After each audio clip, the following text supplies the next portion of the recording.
हमारे चैनल को सब्सक्राइब करें और बेल आइकन दबाएं।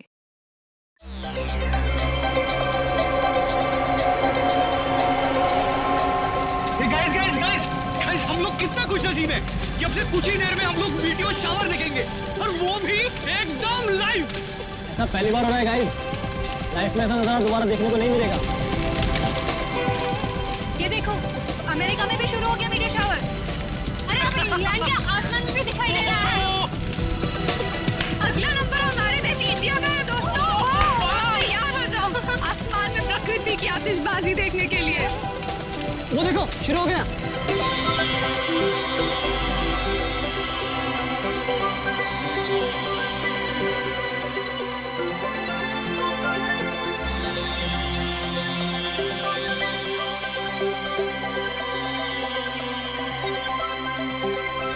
ये मेरी जिंदगी का सबसे खूबसूरत पल है। ऐसा नजारा तो मैंने पहले कभी नहीं देखा।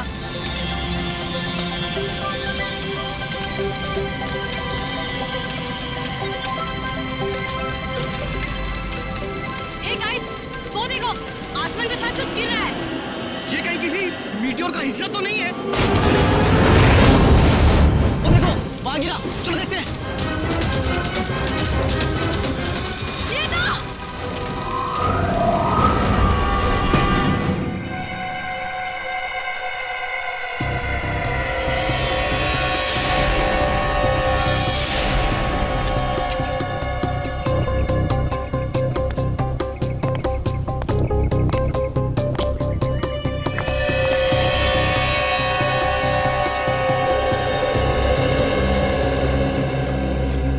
बहुत खराब है, हड्डियां वगैरह चकनाचूर हो गई है।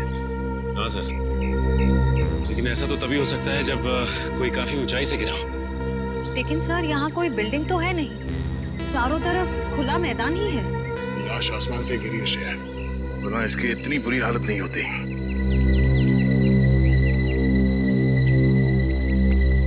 कब हुआ ये, कितने बजे? यही कोई रात 3:15 बजे। हम लोग रात को मीटियोर शावर देख रहे थे, तभी अचानक आकर के कुछ गिरा। और हमें लगा मीटियोर शावर का ही कुछ हिस्सा होगा, लेकिन जब पास जाके देखा तो लाश थी। सर जब लाश ऊपर से गिर रही थी तब ये जल भी नहीं रही थी। अच्छा, ये केस कुछ ज्यादा ही पेचीदा लगता है। देखते हैं डॉक्टर सालों के क्या कहते हैं इस लाश को देख के। चलो।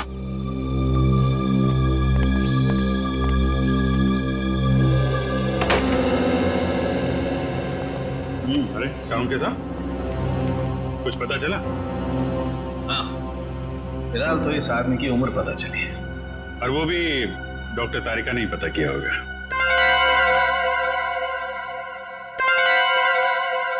मैंने पता किया है। आपने किया है? जी हाँ। कोई शक है आपको? नहीं, शक की क्या बात है, आपने पता किया होगा तो ठीक ही किया होगा।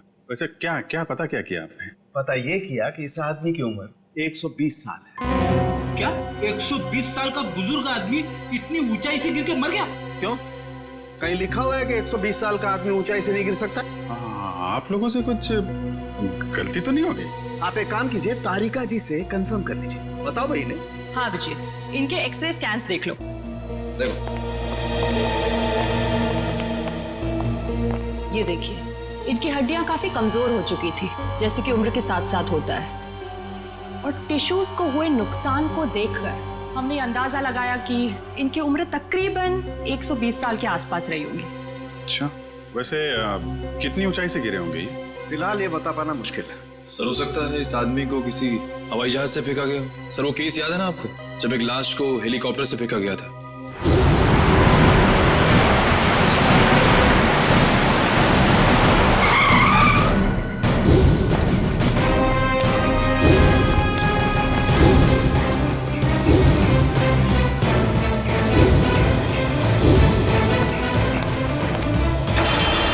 सर या फिर हो सकता है हॉट एयर बलून से, या फिर स्काई डाइविंग कर रहा होगा। अरे कैसी बातें कर रहे हो तुम लोग यार, 120 साल का बुजुर्ग आदमी स्काई डाइविंग करेगा, हॉट एयर बलून से कूदेगा? वैसे भी हमें वहां पे कोई पैराशूट वगैरह तो मिला नहीं था।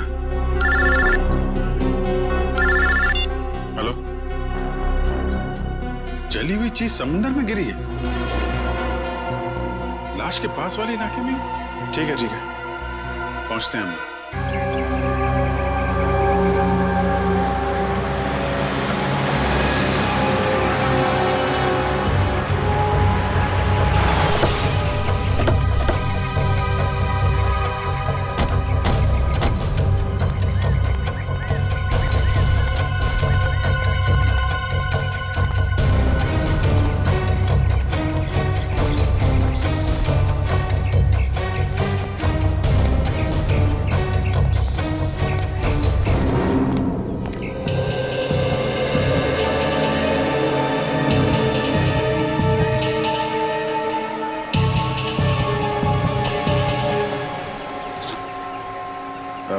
पता चला क्या गिरा था समंदर? नहीं सर, समुद्र में क्या गिरा अब तक कुछ पता नहीं चला। अच्छा, पहली बार किसने देखा था उस चीज को समुद्र में गिरते हुए? शंकर ने कह रहा था कि जब वो अनोखी चीज समुद्र में गिरी तो वो बॉम्ब की तरह फट गई और उसमें से चिंगारियां भी निकली। सर हो सकता है ये कोई बॉम्ब ही है, शायद किसी ने ऊपर से फेंका। नहीं सचिन, कोई समुद्र में बॉम्ब क्यों गिराएगा? बात कुछ और ही है। वो ना हो इसका उस लाश के साथ जरूर कुछ संबंध है। ये शंकर कहाँ? सर वो रहा सर।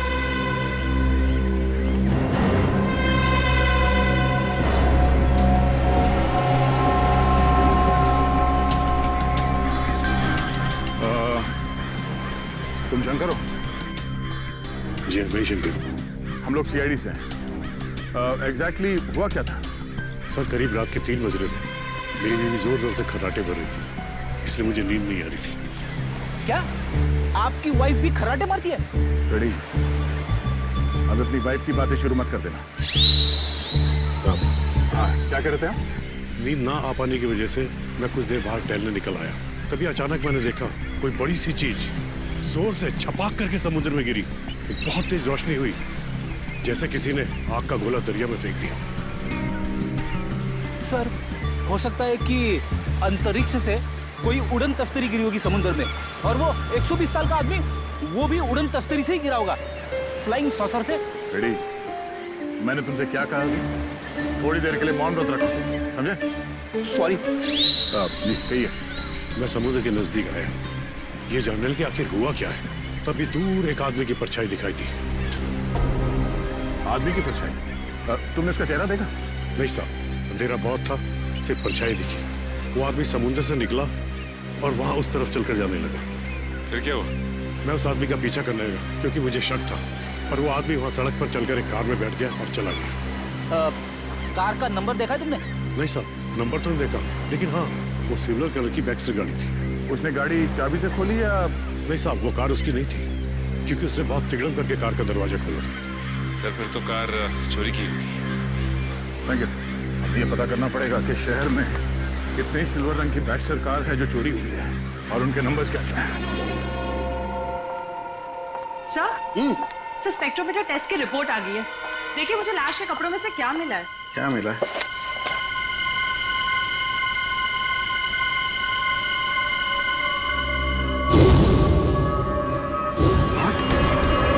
Rocket fuel? हाँ सर। अरे लेकिन तारिका, रॉकेट फ्यूल तो स्पेस क्राफ्ट को स्पेस में भेजने के लिए इस्तेमाल होता है। सर कहीं आदमी रॉकेट में होगा तो? नहीं, रॉकेट में होगा तो भी क्या है, रॉकेट में होने से इसके कपड़ों पर रॉकेट फ्यूल कैसे आ सकता है Tarika? It is not possible. नहीं, ये कुछ और ही चक्कर है। क्या? ओह माय गॉड, ये कैसे हो सकता है? वो कैसा? ये मैंने क्या कर दिया है? अब देखना, वो प्रद्युमन वो मेरी मजाक उड़ाएगा, आग बबूला हो जाएगा मुझसे। यार ये ऐसी गलती मैं कैसे कर सकता हूँ? गलती? कौन सी गलती सर? उस समुद्र में जो खास चीज गिरी थी उसके बारे में क्या पता चला? सर अब तक तो कुछ पता नहीं चला है सर लेकिन गोताखोर लगे हुए हैं। सर समुद्र का वो हिस्सा काफी गहरा और खतरनाक है, इसलिए गोताखोरों को काफी दिक्कतों का सामना करना पड़ रहा है। बॉस, अभी तो और भी दिक्कतों का सामना करना पड़ेगा। और भी दिक्कतों का मतलब क्या है डॉक्टर साहब आपका? मतलब ये अभिजीत के मुझसे बहुत बड़ी गलती हो गई है। गलती? ऐसी क्या गलती कर दी सर आपने? दया, अगर प्रद्युमन ये वादा करे कि वो मुझसे नाराज नहीं होगा तो मैं बता सकता हूँ। नहीं, अरे मैं नाराज क्यों हूँगा? मैं तो मिठाई बांटूंगा, क्योंकि the great intelligent and genius doctor Salunkhe ने जिंदगी में पहली बार अपनी गलती मान ली। तो डॉक्टर साहब बताइए, क्या गलती की आपने? गलती दरअसल मुझसे ये हुई है कि उस आदमी की उम्र 120 साल नहीं है। क्या 120 साल की नहीं है? नहीं। तो फिर क्या उम्र होगी उसकी? लगभग 50 साल। क्या साळुंखे, तूने 50 साल के आदमी को 120 साल का बना दिया? इतनी बड़ी गलती की तूने? यार दरअसल उस आदमी की हड्डियां तो यही बता रही थी कि उसकी उम्र 120 साल की होनी चाहिए, मगर स्पेक्ट्रोमीटर टेस्ट के बाद उसके कपड़ों पर मिला रॉकेट फ्यूल ये बता रहा है कि ये आदमी 4-5 महीने अंतरिक्ष में रहकर आया है। क्या उसके कपड़ों पर रॉकेट फ्यूल मिला? हाँ, और अंतरिक्ष में हड्डियों की डेंसिटी हर महीने 2% घटती जाती है। मतलब लाश अंतरिक्ष में से गिरी है? नहीं फ्रेडी, लाश अंतरिक्ष से अगर गिरती तो जल जाती, धरती पर पहुंचने से पहले ही उसके चीथड़े उड़ जाते, मगर ऐसा हुआ नहीं। मतलब ये लाश किसी स्पेसक्राफ्ट से गिरा है जब वो धरती पे वापस आ रहा होगा। मगर दया, हमारे देश से कोई स्पेसक्राफ्ट तो किसी इंसान को लेकर अंतरिक्ष में गया ही नहीं। फिर भी अभिजीत, हमें पता तो लगाना ही पड़ेगा कि है कौन ये, और फिर वो गिरा तो गिरा कहां से और कैसे, और ये तो हमें हमारी स्पेस एजेंसी ही बता सकती है। हेलो सर, मैं यहाँ का डिप्टी डायरेक्टर हूँ, हरीश मेरा नाम है। कहिए। हरीश जी, हम यहाँ पर एक ऐसे आदमी के सिलसिले में आए हैं जिसका खून हुआ है, मगर उसने अंतरिक्ष में 4-5 महीने गुजारे हैं। आपको तो इस बात की जानकारी होगी ना कि हमारे देश से कौन कौन आदमी अंतरिक्ष यात्रा करके आया। यस सर, जानकारी तो पूरी है, पर हमें ये जानकारी किसी को भी देने की अनुमति नहीं है, फिर चाहे वो सीआईडी क्यों ना। लगता है हरीश जी, आप इस बात की गंभीरता को समझ नहीं पा रहे हैं। एक आदमी का खून हुआ है, खून। एक ऐसा आदमी जो शायद आपका साथी था, जो आपके साथ उठता बैठता था, हंसता खेलता था, खाता पीता था, और इसीलिए हम ये जानना चाहते हैं कि क्या आपका कोई साथी लापता है क्या? सर, ये जो भी इंसान है ये हमारा साथी हो ही नहीं सकता, क्योंकि अभी तक हमारे देश की तरफ से कोई भी स्पेसक्राफ्ट एस्ट्रोनॉट लेके अंतरिक्ष में गया ही नहीं है।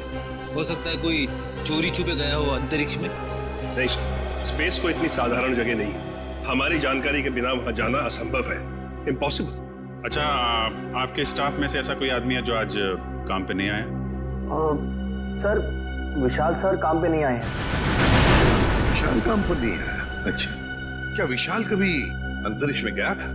हाँ सर, विशाल सर बहुत साल पहले अंतरिक्ष में गए थे, लेकिन किसी और देश की तरफ से। एक्चुअली सर, वो हमारे यहाँ का हेड इंजीनियर है। यहाँ के हर प्रोजेक्ट की शुरुआत उसी की देखरेख में होती है। 3 साल पहले 5 महीने के लिए वो अंतरिक्ष में गया था, जॉइंट नेशन स्पेस प्रोग्राम के तहत। अच्छा, गया था। अभिजीत, साळुंखे ने भी तो यही कहा कि वो इंसान 4-5 महीने के लिए अंतरिक्ष में था। हाँ सर, विशाल सर हमें अंतरिक्ष में जाने की ट्रेनिंग दे रहे थे। और क्या विशाल का कद 5 फुट 7 इंच था? जी। फिर तो सर, जिसकी लाश मिली है शायद वो विशाल ही है। मुझे तो यकीन ही नहीं हो रहा। नहीं हरीश जी, देखिए, जब तक डीएनए मैच नहीं होता हम यकीन से नहीं कह सकते कि वो लाश विशाल की ही है, लेकिन हमें विशाल के सारे मेडिकल डिटेल्स चाहिए और विशाल के घर का पता भी। जी।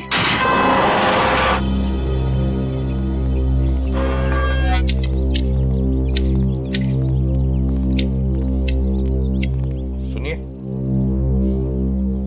ये विशाल का घर है ना? जी, घर तो विशाल साहब का ही है, लेकिन वो घर पर नहीं है।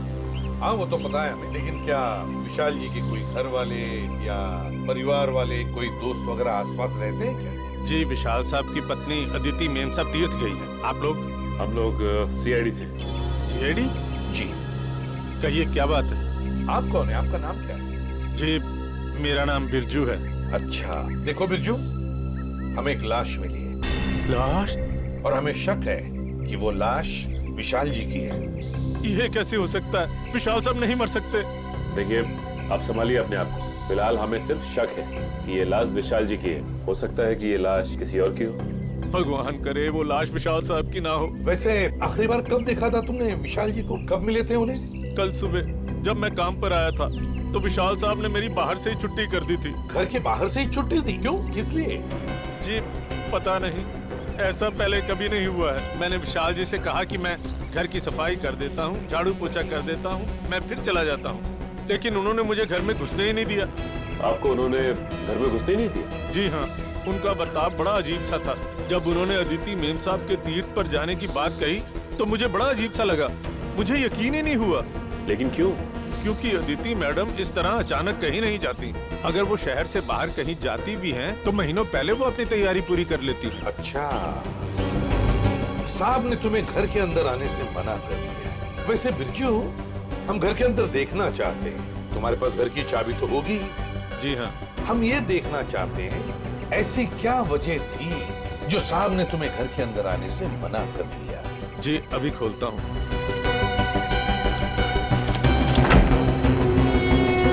आइए साहब। सचिन, घर को अच्छी तरह से देखते हैं, देखते कुछ मिलता है क्या। चलो।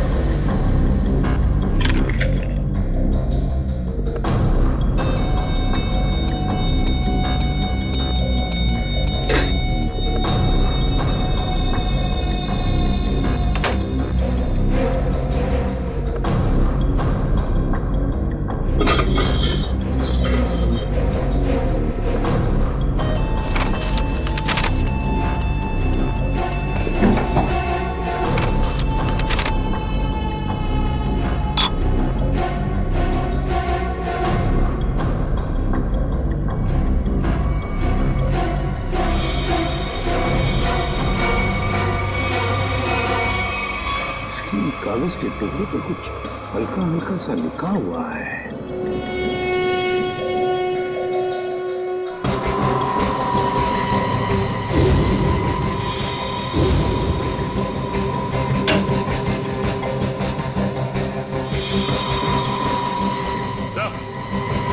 हाँ सर।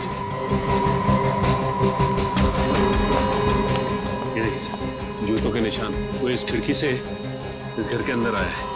इसके जूते के निशान इस पेपर पे भी है सर। सचिन, घर की हालत को देखकर तो ऐसे नहीं लगता कि घर में कुछ चोरी हुई है, लेकिन जो भी इस घर में इस खिड़की से घुसा है वो या तो इस घर का आदमी है या फिर कोई ऐसा आदमी जो इस घर के बारे में और घर के लोगों के बारे में अच्छी तरह से जानता है और किसी खास मकसद से ही इस घर में घुसा है, किसी खास मकसद से। दया, वो चोरी हुई गाड़ी के बारे में क्या पता चला? सर जगह जगह पुलिस चेकिंग कर रही है, बहुत जल्द गाड़ी मिल जाएगी।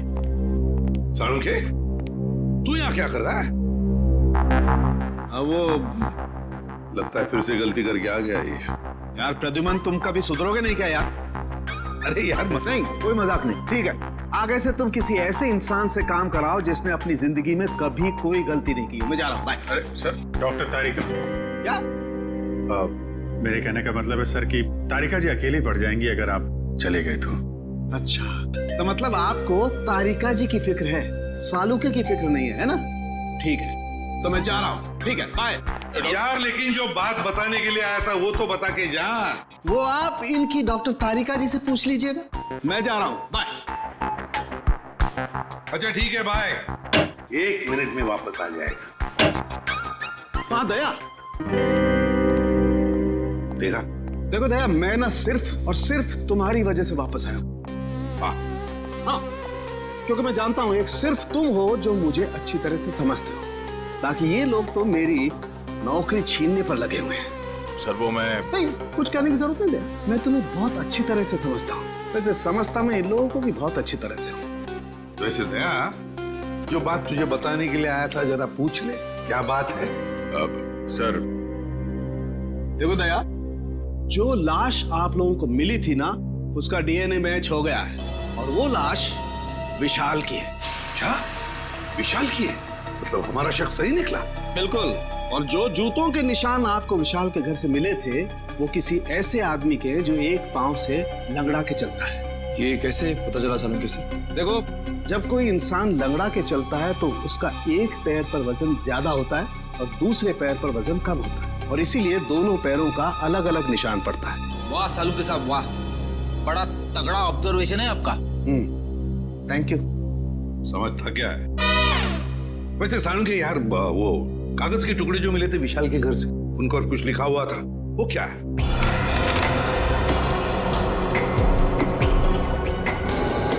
वो ये था, अगर तुमने जुबान खोली तो जान से जाओगे।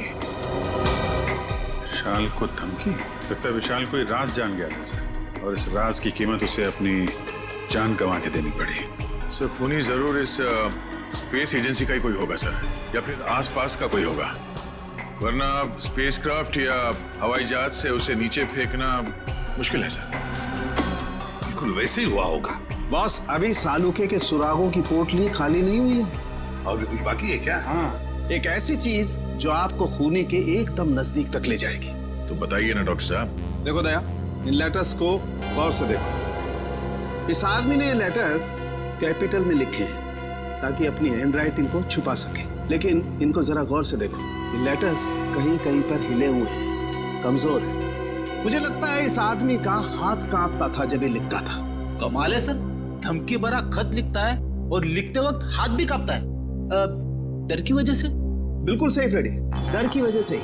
दरअसल इसके हाथ में कोई तकलीफ थी, न्यूरोटिक तकलीफ। जब ये डरता था, इस आदमी का हाथ कांपता था। जब इसने ये नोट लिखा, ये डरा हुआ था, इसीलिए इसका हाथ कांप रहा था और ये अक्षर इस तरीके से बने। हाथ में तकलीफ? विशाल सर बहुत साल पहले अंतरिक्ष में गए थे, लेकिन किसी और देश की तरफ से। सर वो घटोत्कच, विशाल का असिस्टेंट। विशाल कुछ लोगों को ट्रेनिंग दे रहा था अंतरिक्ष में जाने के लिए, ये घटोत्कच भी उनमें से एक था। मगर अभिजीत, अंतरिक्ष में जाने के लिए वो आदमी मानसिक तौर पर और शारीरिक तौर पर बिल्कुल फिट होना चाहिए, हट्टा कट्टा होना चाहिए। इस घटोत्कच को क्यों सिलेक्ट किया गया? उसके तो हाथ पे तकलीफ है। और घटोत्कच के इस कमजोरी के बारे में विशाल को पता चला, इसलिए शायद घटोत्कच ने विशाल को अपना मुंह बंद रखने के लिए उसे जान से मारने की धमकी दी होगी। ये हो सकता है। रजत, क्या? देखो, सभी पुलिस स्टेशन में खबर कर दो, उसकी फोटो भिजवाओ, सब जगह नाकाबंदी करवा दो। ओके? क्या हुआ? सर, ये विशाल की पत्नी अदिति, ये किसी तीर्थ यात्रा पे नहीं गई है। उसने किसी भी बस, ट्रेन या फ्लाइट की टिकट बुक नहीं करवाई। वो गायब है। अदिति गायब है? गायब है अदिति? तो फिर ये गई कहाँ? और फिर विशाल को मारा किसने और क्यों मारा? इन सारे सवालों का जवाब तो अब घटोत्कच ही देगा। घटोत्कच।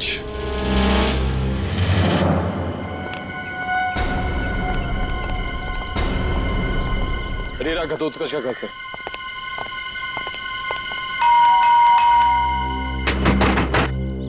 दरवाजा खोल ही नहीं रहा है। पीछे से कुछ आवाज है? हाँ।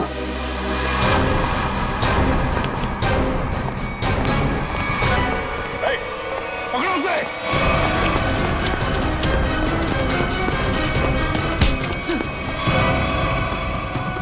सीआईडी से भाग रहा है?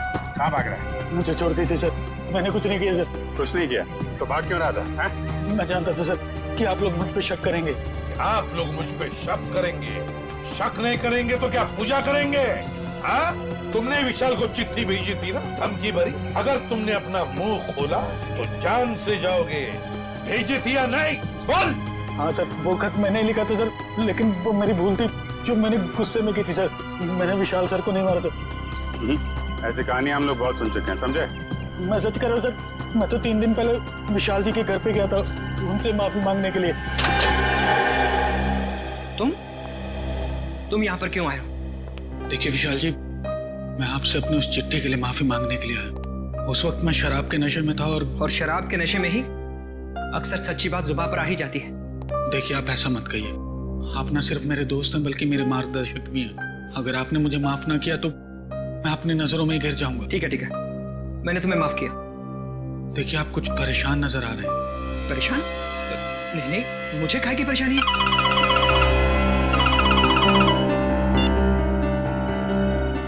हेलो जी, ठीक है, आप जैसा कहेंगे मैं बिल्कुल वैसा ही करूंगा, लेकिन मेरी पत्नी पर कोई आंच नहीं आनी चाहिए।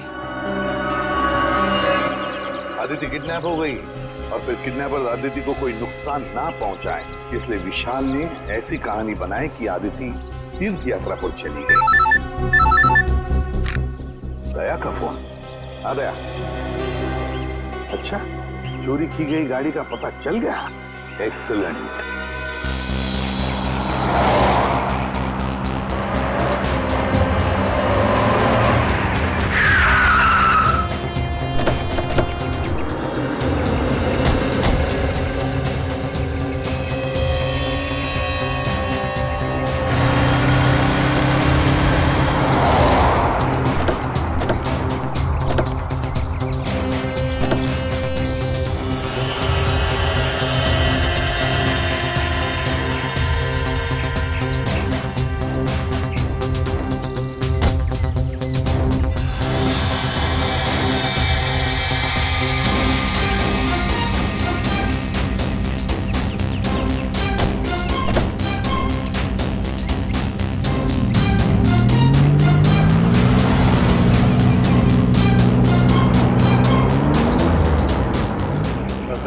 समंदर किनारे से इस गाड़ी में यहाँ तक आया और उसके बाद गाड़ी को यहाँ पे लावारिस छोड़ के किसी और गाड़ी में चला गया। लेकिन सर, गाड़ी में तो कुछ भी नहीं मिला।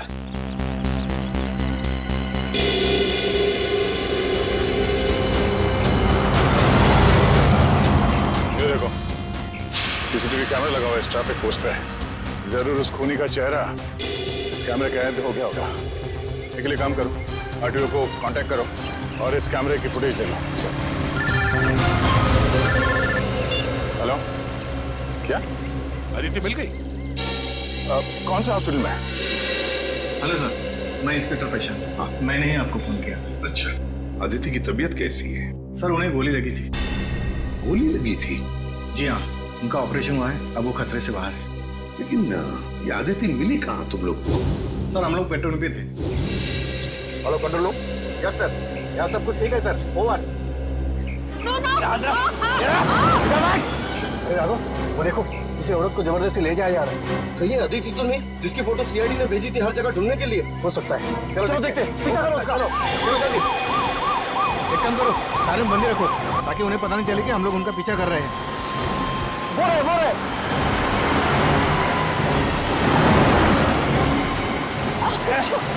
जाने दो मुझे, जाने दो ना मुझे।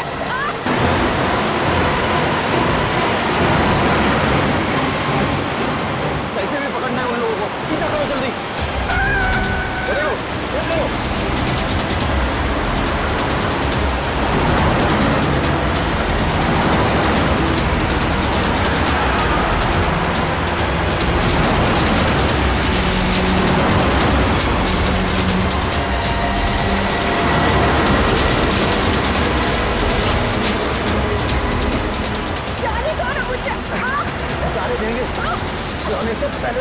तो लेके जाओ।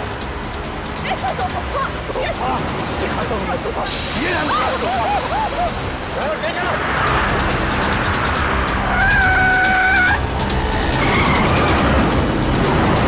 बहुत तेज ड्राइवर।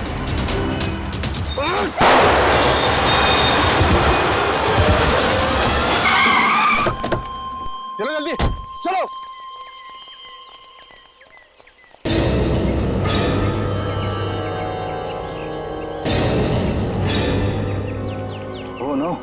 ये तो आदिति ही है। इसे तो गोली लगी है।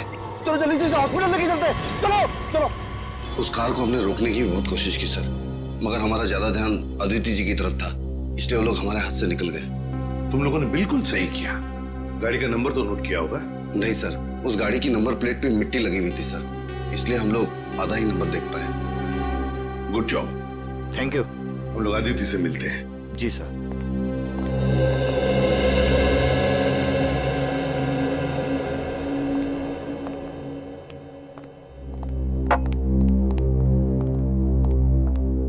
अदिति, अब कैसी हो? ठीक हूँ।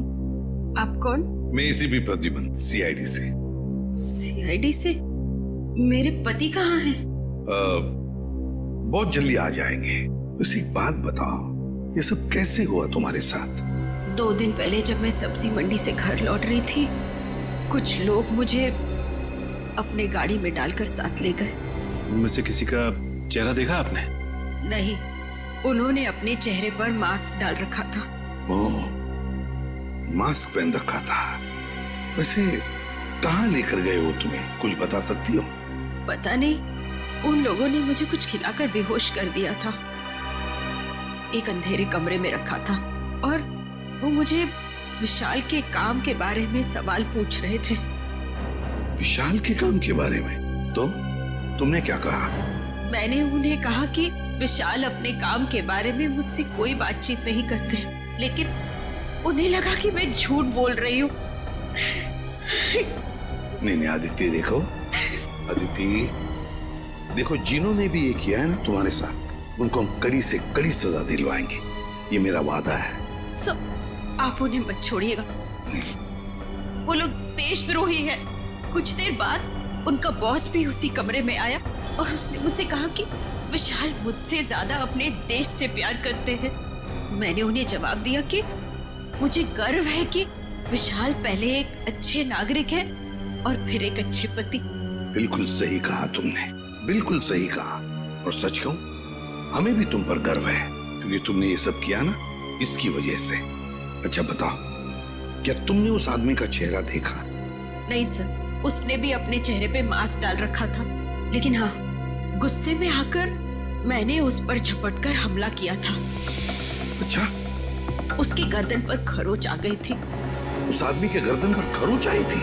तो फिर सचिन, जरूर आदिति की नाखून में उस आदमी की चमड़ी के अंश होंगे। उस आदमी के चमड़ी के अंश होंगे। हाँ निखिल, ट्रैफिक सिग्नल का फुटेज रेडी है? हाँ सर, रेडी है। चलो देखते हैं।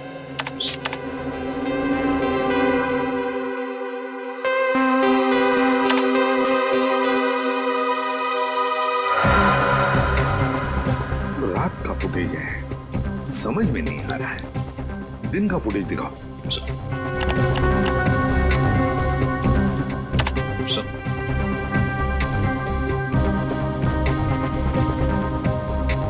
कोई आदमी गाड़ी की तरफ चलते हुए आ रहा है।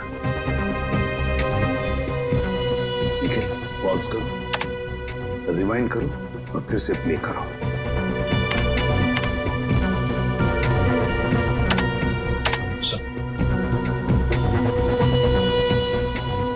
और जो जूतों के निशान आपको विशाल के घर से मिले थे वो किसी ऐसे आदमी के जो एक पांव से लंगड़ा के चलता है। बाएं पैर से लंगड़ा भी रहा है। कहीं ये हमारा खूनी तो नहीं? सर मगर ये आदमी है कौन? इसका चेहरा तो दिख ही नहीं रहा है। पता चल जाएगा फ्रेडी, ये है कौन ये पता चल जाएगा। लाल जूते जो पहने हैं। निखिल रिवाइंड करो, जूम करो जूतों पर।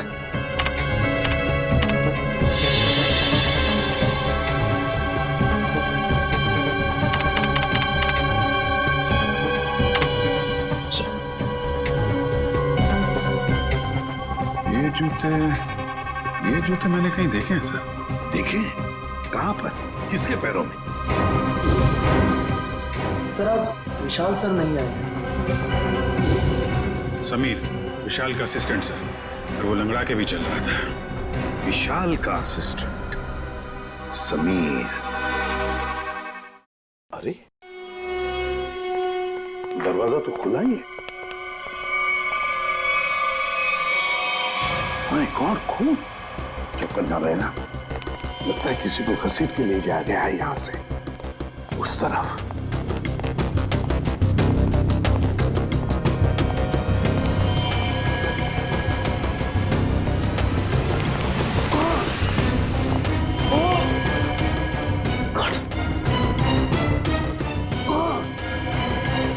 सर ये तो समीर है। समीर? जल्दी से एम्बुलेंस बुला। समीर? घबराओ मत, देखो हम लोग सीआईडी से। चलो। मेरा एम्बुलेंस बुला लिया हमने। क्या क्या क्या?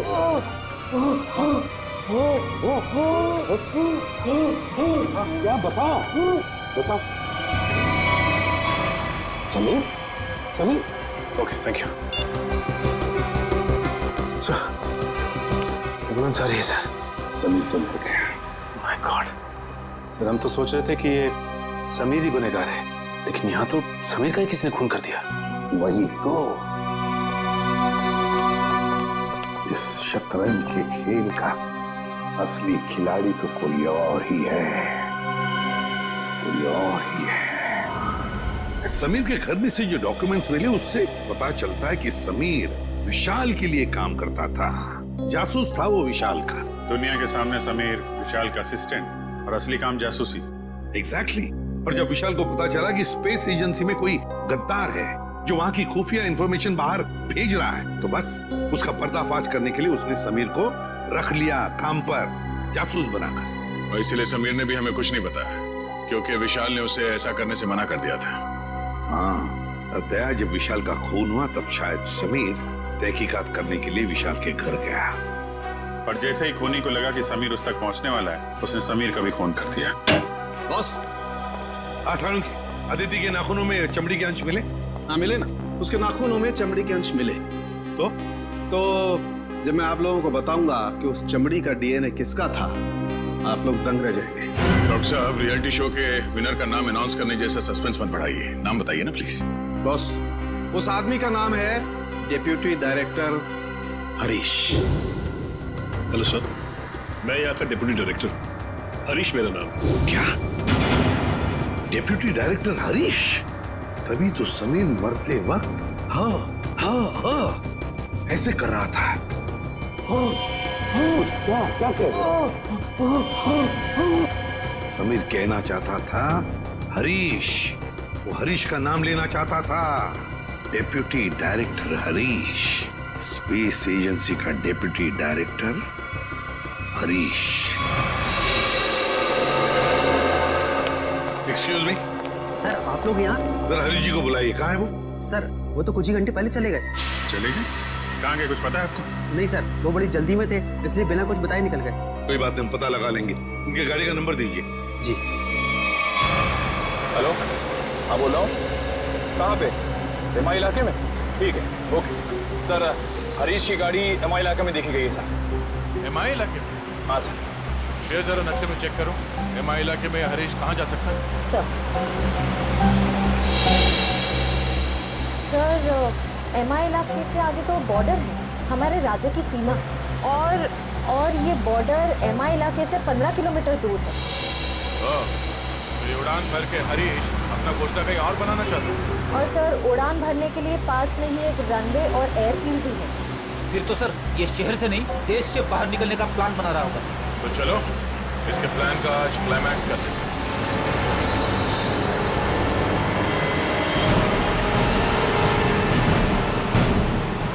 सर वो देखिए, हरीश की गाड़ी है।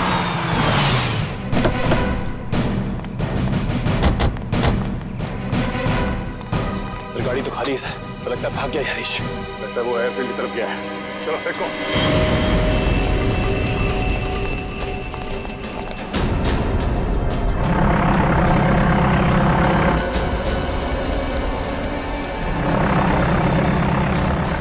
सर उसका प्लेन तो टेक ऑफ करने वाला है। सर अगर ये विंटेज चला गया तो इसे पकड़ना और भी मुश्किल हो जाएगा। कहीं नहीं पहुंचेगा ये।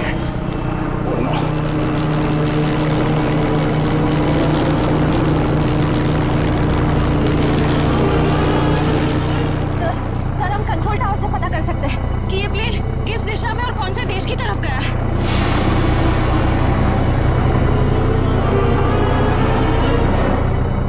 पता तो कर सकते हैं श्रेया, मगर क्या सर? पता नहीं क्यों मुझे ऐसा लग रहा है कि हम अब भी असली खून तक नहीं पहुंचे हैं। सर इस हरीश तक पहुंचते पहुंचते रह गए सर। नहीं निखिल,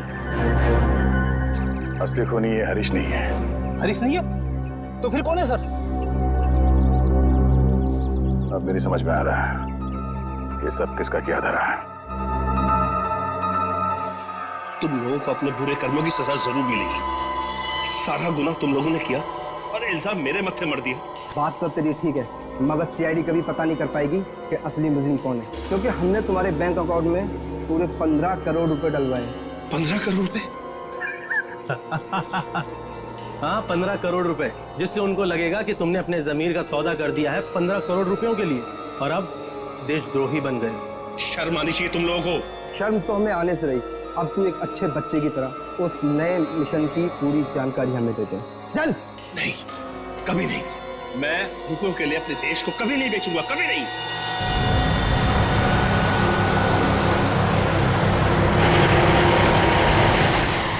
देख, मैं तुझे आखिरी बार बोलता हूँ, बता दे, जिंदा छोड़ दूंगा तुझे, वरना तुम्हारे मरने के बाद वो जानकारी तो हम हथिया ही लेंगे।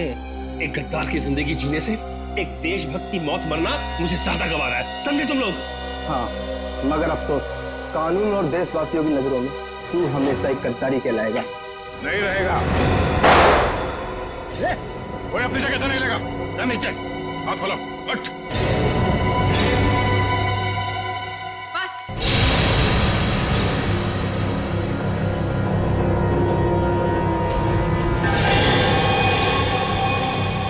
बहुत हो चुका ये नाच गाना, अब काम की बात करें। हाँ, काम की बात भी हो जाएगी। अदिति, तुम लोग मुझे देखकर चौंके नहीं? नहीं, हमें पहले ही पता चल गया था। ज्यादा चालाक बनने के चक्कर में तुम खुद अपनी जाल में फंस गई। तुम्हें याद है, तुमने कहा था कि 2 दिन पहले तुमने हरीश के गले को खरोचा था। हा? मैंने उस पर झपटकर हमला किया था। अच्छा? उसके गर्दन पर खरोच आ गई थी। हाँ तो? मगर जब हम हरीश से मिलने स्पेस एजेंसी गए थे, तब उसके गले पे खरोच का ऐसा कोई भी निशान नहीं था। नहीं सर, स्पेस को इतनी साधारण जगह नहीं, हमारी जानकारी के बिना वहां जाना असंभव है।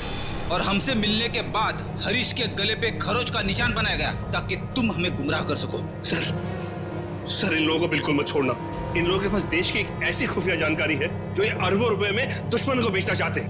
अपनी जेब भरने के लिए देश की सुरक्षा का सौदा करने चली थी तुम। अब चलो, मायके चलने की तैयारी करो। तुम लोग ऐसे नहीं मानोगे। सीआईडी के ऊपर गोली चलाने की कोशिश कर रही हो? ये रहा उसका इनाम। बोलो, क्यों किया तुमने ये सब? मैं दुश्मन देश की जासूस हूँ। 8 महीने पहले मैंने विशाल से शादी की ताकि भारत की स्पेस एजेंसी की सीक्रेट्स और आने वाली प्रोजेक्ट्स की जानकारी मैं चुरा सकूं।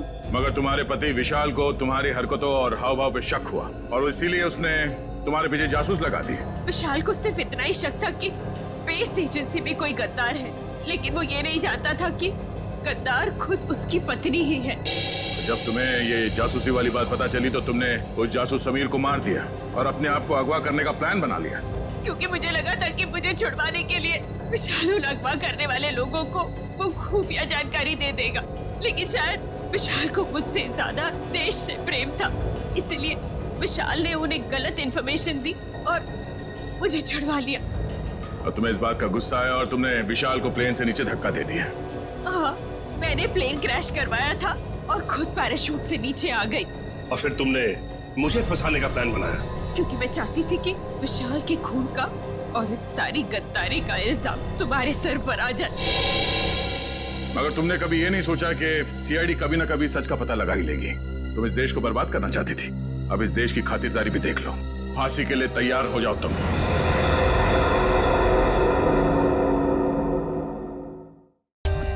For more updates, subscribe to our channel, click the show links and enjoy watching the videos.